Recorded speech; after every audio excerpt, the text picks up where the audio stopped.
Hello class 8. Here is part 2 of chapter 1 resources. In previous part you have read about resources and natural resources and their classification.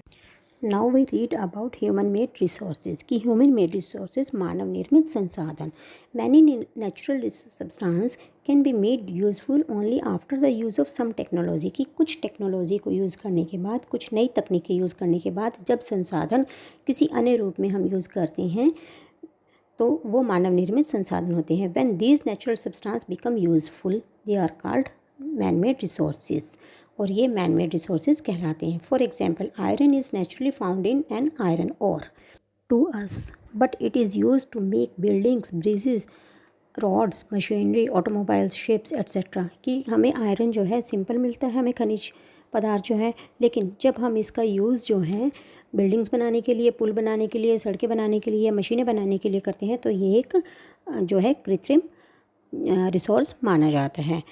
Next है human resource. Human resource यानी कि मानव संसाधन. Human beings are also resources. Human संसाधन जो human हैं वो भी एक संसाधन के रूप में ही हैं. Perhaps the most important resources, और शायद ये सबसे ज़्यादा इम्पॉर्टेंट है. Every person has a unique set of skills and knowledge which helps to contribute towards the society in the same way to the other. और ये जो है शिक्षा, स्वास्थ्य और लोगों को जो बहुमूल्य संसाधन बनाने में मदद करती है. और इसके साथ ही हमें जो है hence the education and training often come under human resources and development. और इसके लिए अधिक संसाधनों के निर्माण को समर्थ करने के लिए हमें लोगों के कौशल को सुधारना होगा और यही हमारा मानव संसाधन जो है विकास होगा. नेक्स्ट है आपका कंजर्वेशन ऑफ रिसोर्सेज, यानी कि हमने रिसोर्सेज को बचाकर कैसे रखना है. Using resources carefully so as to give them a gap of get renewed is called conservation of resources. कि जब संसाधनों को जब सतर्कतापूर्वक उपयोग करेंगे और उन्हें नवीकरण करने के लिए यानी कि उसको दोबारा से रीयूज़ करेंगे तो ये संसाधन संरक्षण कहलाएगा. इसके साथ ही let us take an example of petroleum और कोयल. और अब हम पेट्रोल या कोयल का हम एग्जाम्पल लेते हैं. Petroleum and coal are called fossil fuels. They are also formed from dead remains of animals and plants which have been buried under the earth of the thousands of years. यानी कि हज़ारों साल पहले जो है हमारे जो प्लांट्स थे, हमारे जो एनिमल्स थे वो पृथ्वी के नीचे दब गए और वहाँ की जो गर्मी से ये जो है लिक्विड में बदल गए और आज हमें ये मिला है. लेकिन अगर हम इसको दोबारा से हम इसका बहुत ज़्यादा यूज़ करने लग जाएंगे तो जो आगे आने वाली जनरेशन होगी वो इनकी पूर्ति उनके लिए तो कुछ बचेगा ही नहीं. Sustainable development. While using our resources, we should make a balance between our needs and need to conserve these resources. अब हमें जो है एक बैलेंस बनाकर रखना है हमारी आवश्यकताओं और हमारे जो कंजर्व जो संरक्षण है उनके बीच में. Thus, utilize of the resources in addition to meeting the needs of the present and also take care of the future generation is called sustainable development. तो हमने जो अपनी आवश्यकताओं को कम करते हुए हमने फ्यूचर जनरेशन के लिए जो भी टेक केयर करनी है, हमने जो भी उपाय करने हैं वो सस्टेनेबल डेवलपमेंट कहलाएंगे.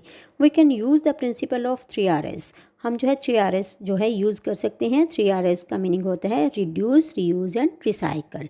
Reuse. Many old items can be reuse to making them in useful items. और जो रीयूज़ का मीनिंग होता है कि दोबारा से पुनः उपयोग करना. Many old items can be used by making them in the useful items. कि पुरानी जो चीज़ें हैं उनको दोबारा से हम किसी न किसी यूज़फुल आइटम के रूप में यूज़ करते हैं. For example, old cloth can be used for making rugs and doormats. We can make shopping bags and baskets from used jute items and old newspaper. And now reduce. We should reduce our consumption of certain items wherever possible. और जहाँ तक हो सके कि हमने जो है कम से कम जो है चीज़ों को यूज़ करना है. For example, if your school is near the place where you live, जहाँ आप रह रहे हो, अगर आपका स्कूल आपके घर के पास ही है, then you can walk down to the school. तो आप पैदल वहाँ पर जा सकते हो और यूज़ योर साइकिल या अपनी साइकिल से. It is better than going A car और ए बस.